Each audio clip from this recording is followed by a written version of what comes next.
मरीम, देखो 50-5 की सारी फसलें मर जा रही हैं। हाँ भाई, हम पानी नहीं दे सके और न बारिश हुई। चलो जल्दी ट्यूबवेल चलाते हैं, वरना सब कुछ जाया हो जाएगा। हाँ भाई, फौरन।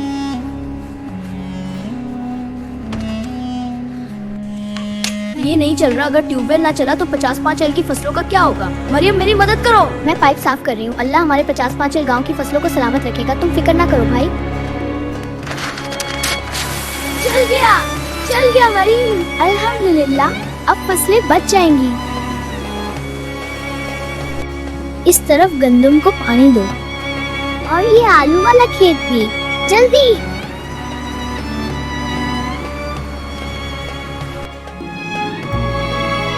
हमने 50-5 गांव की सारी फसलें बचा ली। हाँ भाई, मेहनत रंग लाई। अब दादा बहुत खुश होंगे।